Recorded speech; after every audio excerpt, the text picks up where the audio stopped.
오늘 본문을 가지고 비워야 행복합니다. 비워야 행복합니다라는 제목으로 말씀 증거하도록 하겠습니다. 지난달 26일 12월 달에요.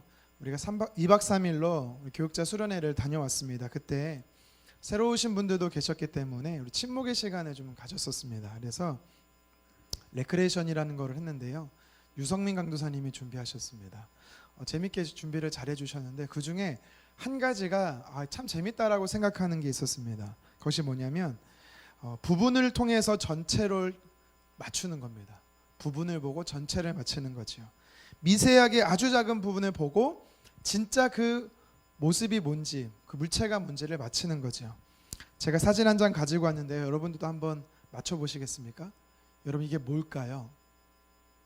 아주 작은 미세 부분만 보여준 겁니다. 이게 뭘까요? 먹는 걸까요? 아니면 보는 걸까요? 만지는 걸까요? 아니면 모르겠죠? 이거는 맞추라고 한 게 아니라 이런 게임을 했다라는 것입니다. 정답은 무지개입니다. 무지개. 이런 게임을 했어요. 그러니까 맞힐 일이 있나요, 우리가? 근데 우리 간사님은 잘 맞히시더라고요. 무지개 중에 노란색 부분만 이렇게 클로즈업 해갖고 확대해서 보여드린 것입니다. 여러분 우리가 무지개라고 말하면 보통 몇 가지 색깔이 있죠? 7가지라고 말하죠. 빨주노초 파남보. 그런데 사실 우리나라에서 옛날에는 5색 무지개라고 했다고 합니다. 그리고 미국은 남색을 빼고 6색 무지개라고 하고요. 실제적으로 과학자들이 말하는 무지개 색깔은요 7개가 아닙니다. 134개에서 207개까지의 색깔의 스펙트럼이 다양하다라고 이야기를 합니다. 근데 왜 7가지가 됐냐면 영국의 과학자 뉴턴이 빛을 연구하면서 프리즘의 빛을 통과하는데 그 당시에 행운의 숫자 7하고 이 색깔을 같이 매칭을 시킨 거예요. 그래서 그때부터 7가지 색깔의 무지개가 됐다라고 이야기를 합니다. 제가 무지개를 설명하려고 하는 것이 아니라 무지개라고 했을 때는요, 무지개 하나로 각각의 7가지를 설명할 수가 있지요. 그런데 여러분, 한 가지 색깔이 무지개다라고 말할 수 있을까요? 노란 색깔이 무지개다라고 말할 수 있을까요? 여러분 노란색만 보고 못 맞히셨잖아요, 무지개를. 그러니까 틀린 설명이라는 것이죠. 좀 더 쉽게 설명하면 부부라고 이야기할 때 여러분 부부는 누구와 누구를 말하죠? 남편과 아내를 이야기하는 것입니다. 아내만으로 부부라고 말할 수 없고 남편만으로 부부라고 말할 수 없는 것이죠. 전체를 통해서 부분이 설명 가능하지 부분 하나로 전체가 설명할 수 없음을 이야기하는 것입니다. 성경에도 이런 경우가 있습니다. 우리 갈라디아서 5장 22절 23절 말씀을 같이 한번 읽겠습니다. 오직 성령의 열매는 사랑과 희락과 화평과 오래 참음과 자비와 양성과 충성과 온유와 절제니 이 같은 것을 금지할 법이 없느니라. 이게 무슨 성령의 열매가 성경은 몇 가지로 설명하고 있죠? 사랑과 희락과 화평과 오래 참음과 자비, 양성, 충성, 온유, 절제 총 몇 가지라고 말하죠? 9가지 땡! 성령의 열매는 한 가지입니다. 성령의 열매를 맺혔다라는 것은 각각의 9가지 전체를 맺혔다라는 것이지 한 가지씩을 맺혔다 해서 예를 들어서 내가 사랑을 맺혔기에 나는 성령의 열매를 맺혔다라고 말하지 않는 것입니다. 성령의 열매를 맺혔다라는 것은 이 9가지를 다 맺혔다라는 의미라는 것이지요. 그런 뜻에서 오늘 본문의 말씀도 동일하게 이야기를 하고 있습니다. 오늘 우리가 함께 살펴볼 것은 산상수훈의 팔복에 대한 첫 번째 메시지입니다. 마태복음 5장에서 7장의 내용이 다 산상수훈인데요. 이 중에 이제 우리가 오늘부터 시작을 해서 8주간 이 팔복에 대해서 함께 살펴보려고 합니다. 자, 여러분 그러면 팔복에는 복이 몇 개일까요? 또 헷갈리기 시작했어요. 여러분 8개예요. 팔복이잖아요. 무지개 색깔이 몇 개예요? 7개예요. 여러분 헷갈리시면 안 돼요 지금. 팔복에는 복이 8개가 맞습니다. 그런데 이 각각의 복들은 하나를 설명하고 있는 것입니다. 이해되시겠습니까? 예수님께서 말씀하시는 이 8가지의 복은 궁극적으로 한 가지를 말하는데 그것이 무엇이냐? 바로 예수님의 성품을 이야기하고 있는 것입니다. 3절에서 10절에 보면 각각 절마다 무엇 하는 자는 복되다, 무엇 하는 자, 예를 들면 오늘 말씀처럼 심령이 가난한 자, 다음 절 애통한 자, 온유한 자, 여러분 각각의 무엇 하는 자는 8가지는요 다 예수님의 성품을 이야기한다라는 것이죠. 그래서 저와 여러분들이 예수님의 성품을 담는다라고 이야기할 때는 오늘 여기 성경에서 말하는 8가지 모두 담는 거지 하나만 담는 것이 아니라는 것입니다. 여러분 이해되시겠죠? 먼저 팔복 중에 첫 번째 복을 살펴보기에 앞서 우리가 유심히 살펴봐야 되는 단어가 한 가지 나옵니다. 그것은 뭐냐면 앉으시다라는 단어예요. 예수님이 앉으셨대요. 저도 앉아서 좀 설교할까요? 자, 우리 같이 한번 마태복음 5장 1절 말씀을 같이 읽겠습니다. 예수께서 무리를 보시고 산에 올라가 앉으시니 제자들이 나아온지라. 그리고 2절에 이어서 예수님께서 입을 열어서 가르치셨다라고 이야기하고 있습니다. 한번 생각해 볼까요? 상상을 해볼까요? 예수님이 제자들 12과 함께 무리들과 산에 올라가셨습니다. 뭐 높은 산인지 낮은 산인지는 모르겠지만 어쨌든 산에 올라갔어요. 예수님 주변으로 뺑 둘러 앉았는지 아니면 예수님 앞에 저처럼 여러분처럼 제 앞으로 쭉 예수님 앞으로 사람들이 있었는지는 모르겠지만 분명한 것은 갑자기 예수님이 앉으셨대요. 5장에서 7장에 이야기하는 마태복음 내용이 스토리가 많다 보니까 예수님이 내가 지칠 것 같아 힘들 것 같아 해서 앉으셨을까요? 왜 앉으셨을까요? 당시의 문화를 알고 그 의미를 이해하면 예수님이 앉으셨다라는 단어가 그냥 스쳐 지나가는 단어가 아님을 알 수 있습니다. 당시에 성경을 가르쳤던 랍비들은요 일부러 앉아서 가르쳤다라고 이야기합니다. 왜일까요? 랍비가 권위가 있음을 이야기하는 것입니다. 오늘날 우리가 다 이해할 수는 없는 문화지만 예수님께서요 제자들과 무리들 앞에 앉으셨다라는 것은 앞으로 지금 예수님이 이야기하는 모든 메시지는 하나님의 아들로서 전하는 권위 있는 메시지이기 때문에 그냥 한 귀로 듣고 한 귀로 흘리는 그런 가벼운 말씀이 아니다라는 것을 의도적으로 보여주고 있는 것입니다. 여러분 저와 여러분들 안에 있어서요 참 안 좋은 습관이 한 가지 있습니다. 저도 마찬가지입니다. 그것이 뭐냐면 하나님의 말씀이 들려져요. 단상을 통해서 말씀이 들려지기도 하고 아니면 여러분들이 보는 성경 말씀을 통해서 하나님이 우리에게 들려주시기도 합니다. 근데 큰 문제가 뭐냐면 그것을 있는 그대로 권위의 말씀으로 받아들이지 않고 재해석한다라는 것입니다. 재해석한다라는 것이 무엇입니까? 내 삶의 현실과 상황과 환경에 비교해 봤을 때 그대로 받아들일 수 없고 깔때기의 여과지처럼 필터링을 해서 이해한다라는 것이죠. 여러분 그래서는 안 된다라는 것이죠. 있는 그대로 오늘 메시지를 우리가 받아야 된다라는 것입니다. 마태복음 7장 28절에 산상수훈이 다 끝나고 나서 무리들과 제자들이 한결같이 이렇게 외쳤습니다. 같이 읽겠습니다. 예수께서 이 말씀을 마치심에 무리들이 그의 가르침에 놀라니. 아멘. 권위 있는 하나님의 아들, 권위 있는 메시지가 선포되면 여러분 그 말씀 앞에 우리는 놀라는 것입니다. 에스라 선지자가 말씀을 선포했습니다. 일어나서 하나님의 말씀을 선포했습니다. 그랬을 때 모든 무리들이 이스라엘 백성들이 어떻게 했습니까? 그 말씀이 들려지며 아멘으로 외쳤지만 뿐만 아니라 그들은 통회하며 자복하며 그 말씀 앞에 울었다라고 성경은 이야기하고 있습니다. 여러분 오늘 수요 예배에 오신 여러분들 어떤 마음의 태도를 가지고 말씀을 드려야 하느냐?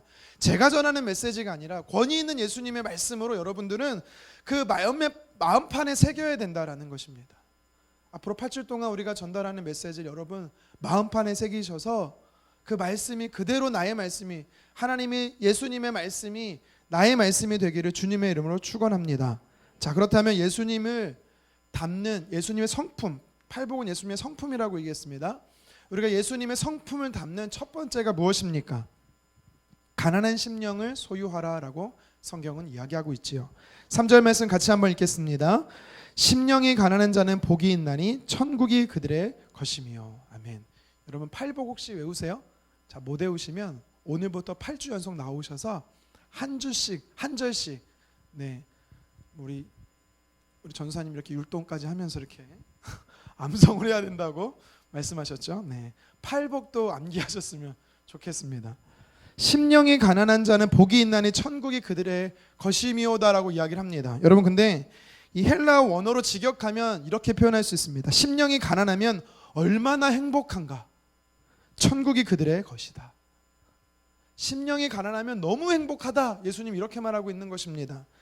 여기서 복이 있다라는 이 말의 원어는요 마카리오스라는 단어인데요, 행복하다랄 때 쓰는 단어입니다. 그러니까 성경이 진짜 행복한 사람은 누구냐라고 이야기할 때 심령이 가난한 자가 행복한 것을 이야기하는 것이지요. 우리는 개역 한글, 개역 개정 성경을 보면서 복이 있다, 이거는 복이 있는 것, 복이 있다, 감탄사라고 우리 많이 들어봤을 것입니다. 하지만 감탄사로 끝나는 게 아니고 감탄문이에요. 이 자체가 다 감탄문입니다. 예수님께서요 이렇게 말하는 겁니다. 심령이 가난한 자들의 행복은 그들이 천국을 소유한 것이다. 심령이 가난한 자들의 진짜 행복은 천국을 소유한 것이다 라고 이야기하는 것입니다. 여러분, 저는 이렇게 해석된 문장이 더 마음에 와닿습니다. 그러니까 예수님 자체가 먼저 말씀하는 거예요. 내가 가난해서 행복해. 지금 내가 지금 없어서 너무 행복해. 그래서 천국을 소유할 수 있어 라고 이야기하는 것이죠. 그러면서 예수님 앞에 있었던 사람들을 향해서 이렇게 말하는 거예요. 너희도 가난했으면 좋겠어. 너희도 없어서 부족해서 천국을 소유했으면 좋겠어 라고 말씀하고 있는 것입니다. 동일합니다. 여러분, 행복해지기 원하십니까? 별로 행복하고 싶지 않습니까? 여러분, 행복해지기 원하십니까? 그렇다면 여러분 소유를 포기하십시오. 끝. 오늘 설교 끝. 그런 뜻이 아니고요, 내가 무엇으로 채우고 있느냐에 대해서 이야기하고 있는 것입니다. 여러분, 어떻게 하면 내가 행복해질 수 있을까 많이들 고민하시죠. 저도 행복한 삶을 추구합니다. 어떻게 하면 행복하고 기쁠 수 있을까 추구하죠. 여러분, 무엇을 하면 행복해질 수 있습니까?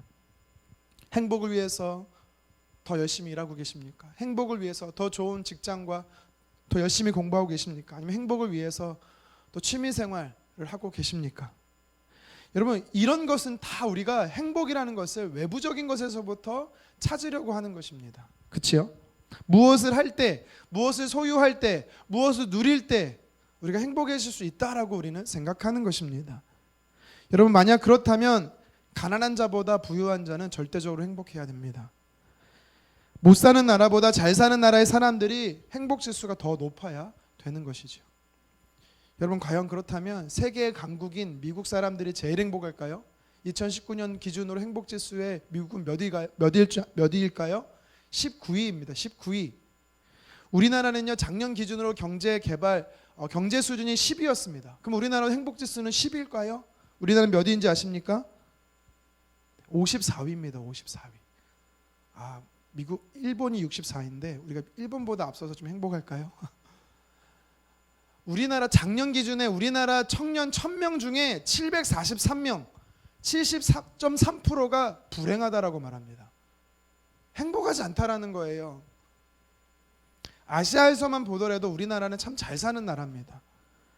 많은 나라보다 누리고 소유하고 있습니다. 그런데 우리는 왜 행복하지 못한 걸까요? 이 얘기는요, 행복의 요소는 외부로부터 오지 않는다라는 것을 이야기하는 것입니다. 외부 요인이 우리의 행복을 절대적인 행복을 줄 수 없다라는 것입니다. 물론 행복이 아예 없다라는 것이 아닙니다. 부분적인 행복은 있습니다. 하지만 어느 정도의 행복, 그 이상도 그 이하도 아니다라는 것이에요. 여러분, 계속 소유하면 행복해질 것 같습니까? 계속 소유하면? 여러분, 한 달에 100억 버는 사람이 있다고 쳐요. 우리는 절대 불가능하죠. 그러나 100억 버는 사람이 있다고 쳐봐요. 그럼 그 사람은요 100만 원을 더 벌면 100만 원을 벌면 말이 이상하네요. 100만 원을 숫자를 어떻게 계산해야 되죠? 101억이라고 할게요. 101억을 번다고 1억은 행복할 것 같고 100만 원을 더 벌면 행복할까요? 그 사람에게 있어서? 100만 원이든 1000만 원이든 100억 버는 사람에게 행복하지 않습니다. 그런데 반대로 저는요, 우리 사역자들은 100만 원을 더 준다. 난리 날걸요. 막 천국의 삶을 누릴 겁니다. 다른다라는 거예요. 어느 수준에서는요 그게 더 이상 행복이 되지 않는다라는 것입니다.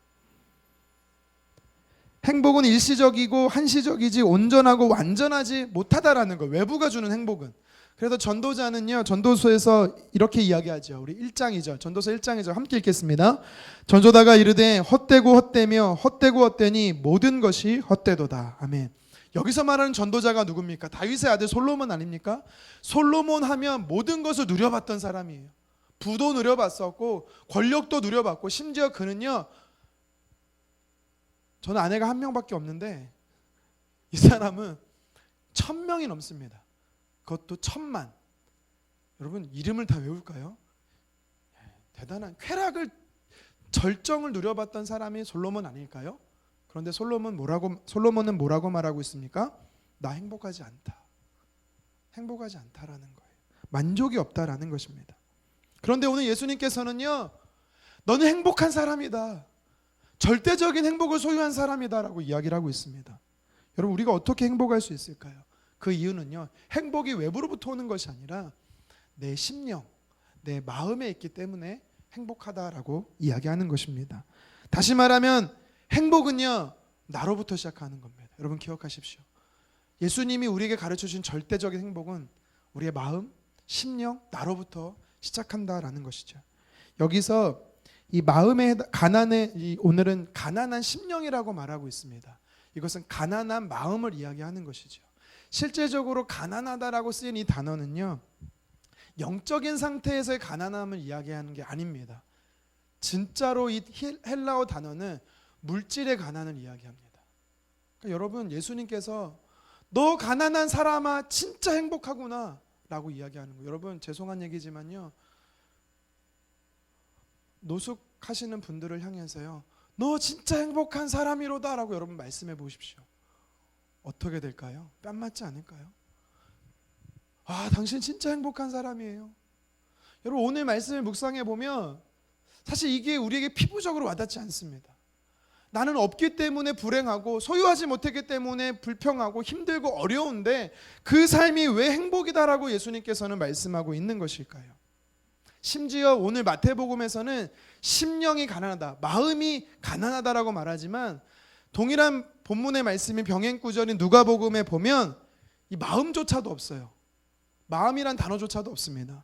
우리 누가복음 6장 20절 같이 한번 읽겠습니다. 예수께서 눈을 들어 제자들을 보시고 이르시되 너희 가난한 자는 복이 있나니 하나님의 나라가 너희의 것임이요. 아멘. 그러니까 더 적나라하게 누가는요, 뭐라고 기록하고 있냐면 너는 돈이 없어서 행복한 사람이야. 너는 가난하기 때문에 행복한 사람이야. 여러분, 어떻게 이게 행복할 수 있는 것일까요? 근데 뭐라고 말씀드렸습니까? 오늘 마태복음 5장 1절에 하나님의 아들로서 권위 있는 예수님께서 그냥 스쳐가는 말로 이야기하는 것이 아니라 그 무리들, 그 현장에 있던 모든 무리들, 제자들뿐만 아니라 오늘 예수님을 닮기 원하는 저와 여러분들을 향해서 이 말씀은 반드시 너의 말씀이다, 나의 말씀이다라고 예수님께서요 꼭 집어서 들려주고 있는 것입니다. 그러니까 여러분, 우리는요 가난해져야 된다는 거예요. 가난해져야 된다는 것입니다. 왜 부유하지 못하고 가난한 삶이 하나님 앞에서 행복한 삶이라고 예수님은 진짜 모순된 삶을 이야기하고 있는 것일까요? 여러분, 한 가지를 우리가 알아야 돼요. 뭐냐면 우리는 가난하다라고 말할 때 자꾸 내 옆에 있는 사람, 내 이웃들, 내 가족들, 다시 말해서 뭔가 사람과의 이 비교하기 때문에 가난이다라는 것이 불행이라고 느껴집니다. 여러분, 그렇죠? 똑같이 직장에 들어갔어? 그런데 저 사람 나보다 월급을 더 받아? 그럼 나는 상대적인 박탈감 때문에 불행하다라고 생각하는 것입니다. 여러분, 근데 오늘 성경에서 너는 가난하기 때문에 행복하다라고 말씀하시는 이 예수님의 메시지는요, 사람끼리 상대방을 비교하라는 뜻이 아닙니다. 무슨 뜻이냐면 내 절대적인 나 한 사람이 하나님 앞에 나올 때의 상태를 이야기하는 것입니다. 여러분, 이것이 큰 차이예요. 이해되시겠습니까? 내가 하나님 앞에 나아갈 때 누군가를 비교하는 것이 아니라 나 한 사람이 하나님 앞에 나올 때 가난한 상태가 그것이 복되다라고 이야기하는 것이지요. 그러니까 우리가 하나님 앞에 나설 때, 하나님 앞에 나아갈 때 부유한 마음의 상태로 나아갈 것이 아니라 가난한 상태로 나오라고, 그것이 복되다라고 예수님께서는 이야기하는 것이지요. 하루는요, 성전에 하필 같은 시간 그 같은 장소에 두 사람이 기도하고 있었습니다. 한 사람은 바리새인입니다. 한 사람은 세리입니다. 바리새인이 이렇게 기도합니다. 우리 성경 말씀 누가복음 18장 11절 12절 같이 한번 읽겠습니다. 바리새인이 서서 따로 기도하여 이르되 하나님이여 나는 다른 사람들 곧 태색 불의 간음을 하는 자들과 같지 아니하고 이 세리와도 같지 아니함을 감사하나이다. 나는 일해에 2번씩 금식하고 또 소득의 11조를 드리나이다 하고. 지금 바리새인이 하나님 앞에 나와서 하나님 앞에 어떤 자세로 나왔습니까? 어떤 자세로 기도하고 있습니까? 하늘 향해서 두 손을 딱 벌려놓고 말합니다. 하나님, 저는 모든 것을 소유하고 있어요. 하나님, 저는요 부유해요. 나는 다른 사람들이 하지 않는 간음도 안 하고 불의도 행치 않고 저 뒤에 죄인이라고 말하는 세리와도 같지 않습니다. 심지어 저는 일주일에 2번씩 금식하는 사람입니다라고 부유한 상태로 하나님 앞에 나와 있다라는 것입니다. 이어서 성경은요 그 다음 사람 세리라고 말하는 사람이 어떻게 기도하는지 이야기하고 있습니다. 우리 누가복음 18장 13절 말씀을 같이 한번 읽겠습니다. 세리는 멀리 서서 감히 눈을 들어 하늘을 쳐다보지도 못하고 다만 가슴을 치며 이르되 하나님이여 불쌍히 여기소서 나는 죄인이로소이다 하였느니라. 아멘. 지금 바리새인과 다르게 세리란 사람이 어떻게 기도하고 있습니까? 이 사람은요 앞좌석도 여기 다 앞좌석이 없네요. 네. 앞좌석에 나와서 기도하지 못합니다. 누가 볼까봐 부끄러워서 그런 건지 아니면 자긴 스스로가 죄스러워서 그런지 모르지만 맨 구석에 가서 기도합니다. 뭐라고 기도합니까? 눈을 떠서 하늘을 보지도 못합니다. 바리새인은 하늘을 향해 두 손을 놓고 기도하는데 눈 딱 떠놓고 다 비교하고 다 쳐다보면서 기도하는데 그는 어떻게 기도하고 있습니까? 가슴을 막 쳐요. 가슴을 치는 거예요. 그가 소리내서 기도했을 것 같습니까? 저는요 그러지 않았을 것 같아요. 그가 기도하는 모습은요 쥐어짜듯이 애절하게 하나님 앞에 기도하는 것 같습니다. 하나님, 저는 죄인입니다. 하나님, 저는 죄인입니다. 이 둘의 차이가 뭡니까?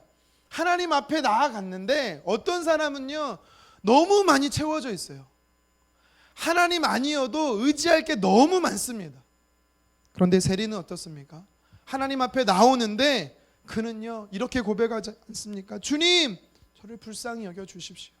주님, 저는 아무것도 없습니다. 주님 없으면 살 수 없습니다. 라고 그는요 자기 자신을 비워놓고 있어요. 이 두 사람의 공통점이 뭐냐면 둘 다 부자예요. 당시의 바리새인이나 세리는 직업군상 다 부유합니다. 그런데 차이점이 뭡니까? 한 사람은요 하나님 앞에 나오기 전에 이미 다른 것으로 자기 자신을 채워버렸어요. 자신의 의로 채웠어요. 자신의 물질로 채웠어요. 근데 한 사람은 어떻습니까? 매국노라고 손가락질 당하는 사람이지 않습니까? 아무도 인정하지 않는 사람입니다. 그런데 그는요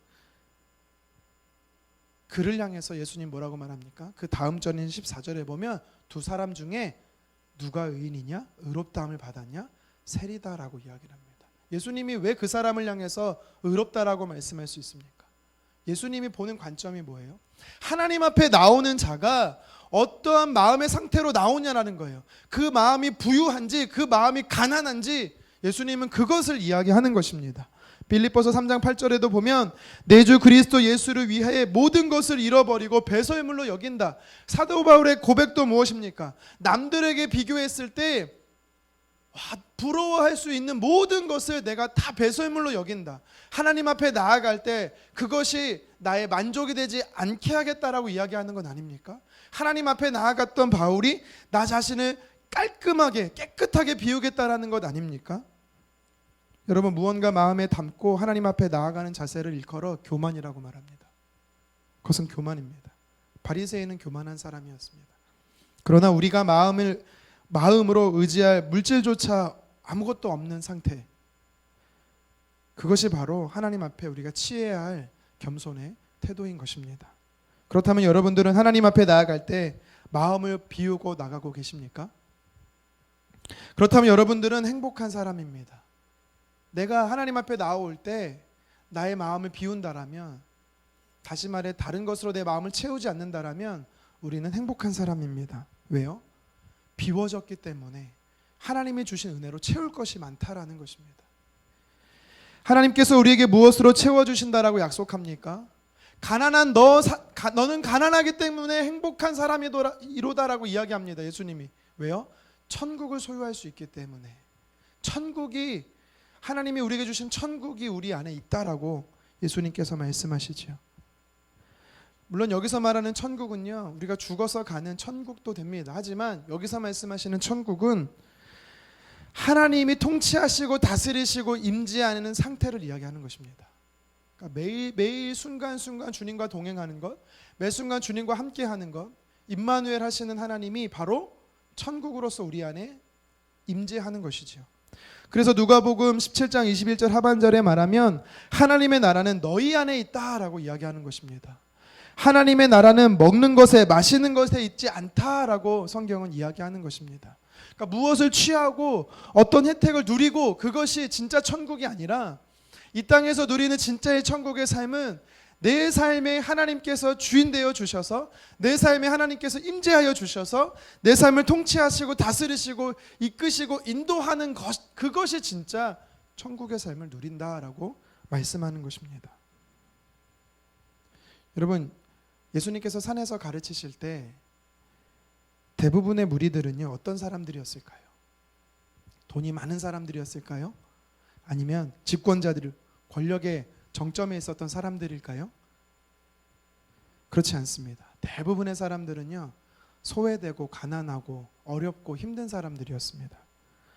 왜 부유한 자들은 예수님께 나오지 않았을까요? 오늘날도 똑같습니다.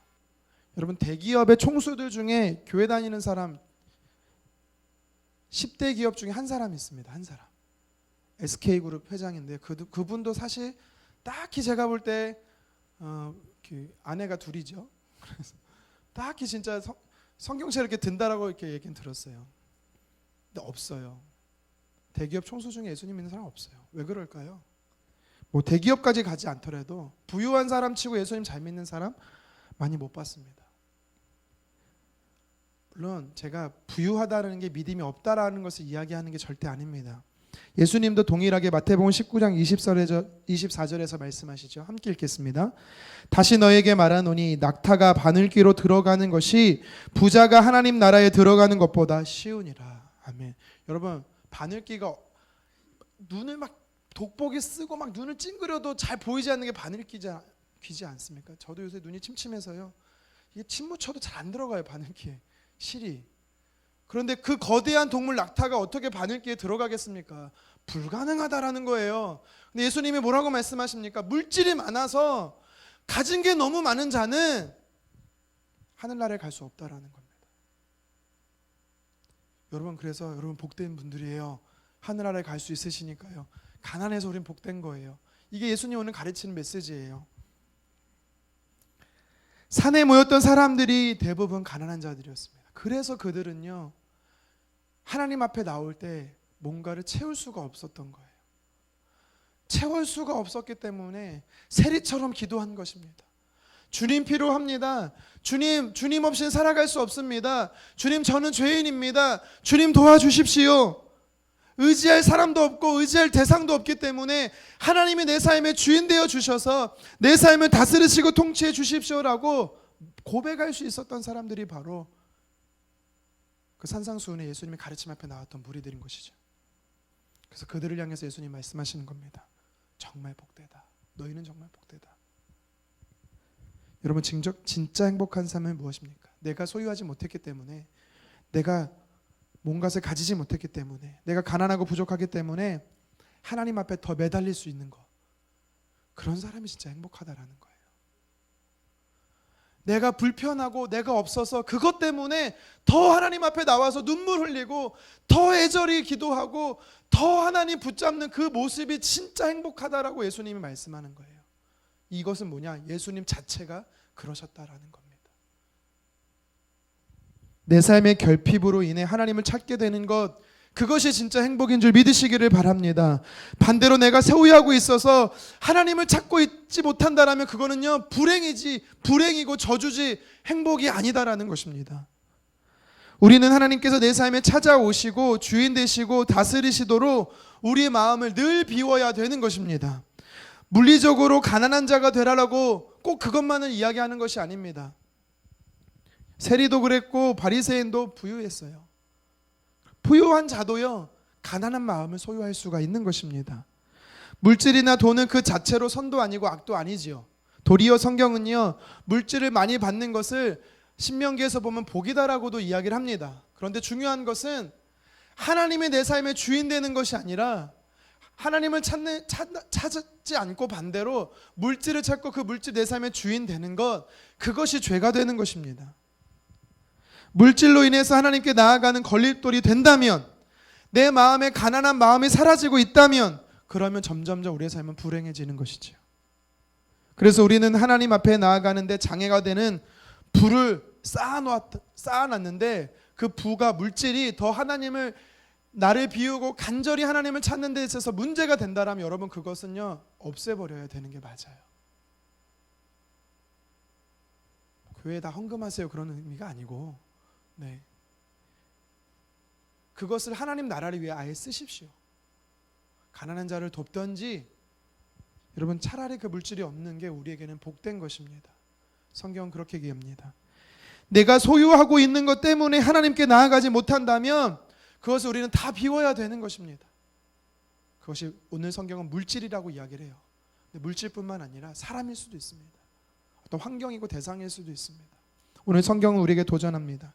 하나님께서 임재하시는 천국의 삶이 진짜 행복한데 그것을 누가 누릴 수 있느냐?